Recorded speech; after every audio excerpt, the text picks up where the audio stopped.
La Corte Centroamericana de Justicia se creó mediante una convención suscrita el 20 de diciembre de 1907 por Costa Rica, El Salvador, Guatemala, Honduras y Nicaragua, siendo así el primer tribunal de derecho internacional permanente en la historia. La vigencia del tratado era de 10 años. En aquel entonces la sede estaba ubicada en Cartago, Costa Rica, y por eso se conoció como la Corte de Cartago. Pasados los 10 años establecidos y ante la falta de ratificación de los países miembros, la Corte cesó sus funciones. Pero en 1991, durante la 12ª Cumbre de Presidentes Centroamericanos, se decidió revivir el importante proyecto y se suscribió el Protocolo de Tegucigalpa, operando desde entonces este órgano con gran éxito. Los magistrados tienen periodos de 10 años y la presidencia es rotativa por orden alfabético.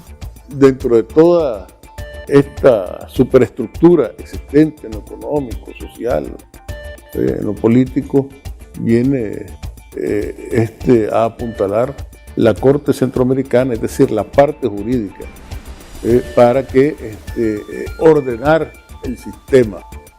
Cuando hablo de ordenar el sistema, no es inventar, sino hacer las correspondientes interpretaciones. Cuando han habido discrepancias, no solo entre los gobiernos, sino también a nivel de personas particulares que se creen afectados en sus derechos, ellos acuden a la Corte Centroamericana. Los avances han sido múltiples. A estas alturas ya nos estamos acercando a los 200 fallos de la Corte Centroamericana. Durante estas 2 décadas, la Corte Centroamericana de Justicia ha sido un facilitador importante para la convivencia pacífica de los Estados miembros, pero las nuevas circunstancias demandan nuevos retos. Combatir amenazas como el narcotráfico y el crimen organizado es indispensable. La Corte analiza la posibilidad de tomar estos casos ante las desventajas que enfrentan los tribunales locales cuando los crímenes son regionales. Lo que se necesita, evidentemente, para que la Corte amplíe su competencia en materia delincuencial, penal, es una ley federal, una ley regional, por decirlo así, una ley comunitaria de derecho penal, que por ejemplo defina 20 tipos delictivos que pueden perseguirse en todo Centroamérica, ¿no?, sin necesidad de los trámites para extradición ni para persecución. O sea, que las policías puedan ponerse de acuerdo de tal forma que se persigan indistintamente por cualquier policía estos delitos sin atención a la frontera. Eso es lo que se debe decir. Y creo que es una cuestión que ya viene, que es inminente.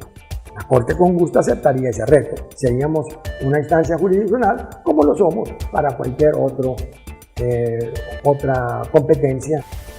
En el periodo 2009-2010, la presidencia estuvo por primera vez en manos de una mujer. La magistrada Silvia Rosales Bolaños facilitó proyectos para el fortalecimiento de la atención a otros delitos vinculados al crimen organizado como la trata de personas. Y ahora, a cargo de la Comisión de Género, busca mejorar la atención a víctimas de violencia sexual, permitiendo la elaboración de las reglas regionales para tal fin y la capacitación del personal judicial de los países miembros. A raíz de los encuentros de Cortes Supremas de Justicia del área, hemos,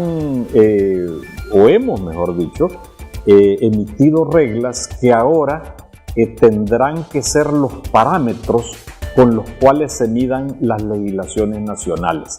Es decir, que las reglas regionales en muchos casos están por encima de los avances nacionales y ahora el reto va a ser que la legislación nacional alcance los parámetros de las reglas regionales. Se llevaron a cabo estos 4 talleres nacionales con la participación de 347 personas, de las cuales 252 eran mujeres y 95 hombres.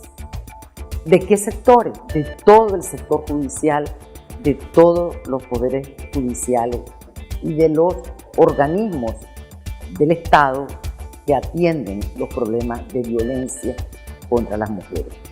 ¿Cuáles son los principales logros alcanzados en estos talleres?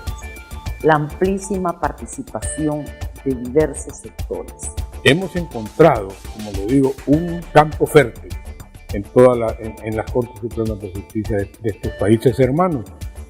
Y hemos ido también pensando en una infraestructura centroamericana, por ejemplo, que permita a una mujer abusada, una mujer víctima, por ejemplo, de la violencia en su hogar, que tenga una especie de asilo, una especie de lugar a donde ella puede ir y vivir, por lo menos transitoriamente, porque no va a seguir viviendo en la casa donde la están maltratando. Lo mismo con los niños.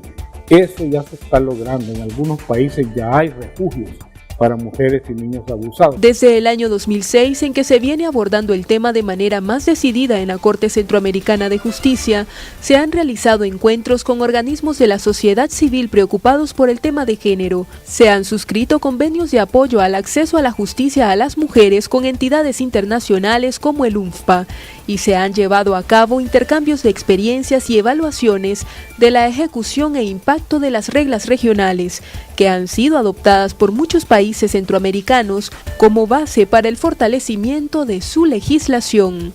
Nicaragua, por ejemplo, estableció la Ley 779 para la atención integral a las mujeres víctimas de violencia, y los resultados, aunque nacientes, son notorios. Nosotros, por ejemplo, en la legislación nuestra ya hemos ido aplicando todas esas convenciones. Ya nosotros en la Ley 779, Ley Integral contra la Violencia contra la Mujer, ya decimos que esas convenciones son fuente de interpretación de la ley, que aunque a veces pareciera que no tiene ninguna importancia, sí la tiene, porque una de las cosas que nosotros hemos observado es que se ignoran por los judiciales estas normas, o sea, aplican las normas nacionales, no así las convenciones. Y por eso iniciamos una serie de seminarios y capacitaciones dirigidas a ellos para darlas a conocer. Pero necesitamos mayor apropiación, porque las reglas regionales son normas éticas, o sea, lineamientos en los que las y los funcionarios pueden basarse para tomar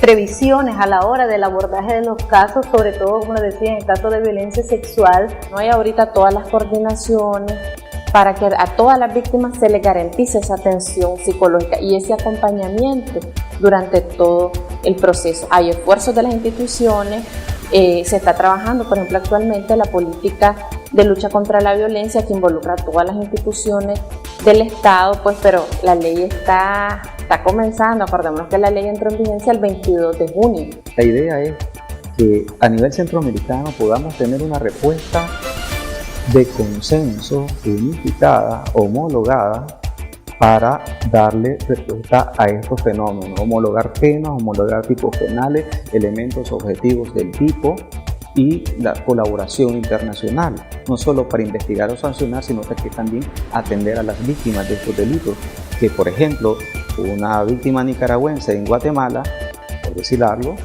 que es uno de los lugares de destino más fuertes, Guatemala y El Salvador, para este asunto de la trata de personas, allá están solas, no tienen ningún respaldo familiar o una red social, etc.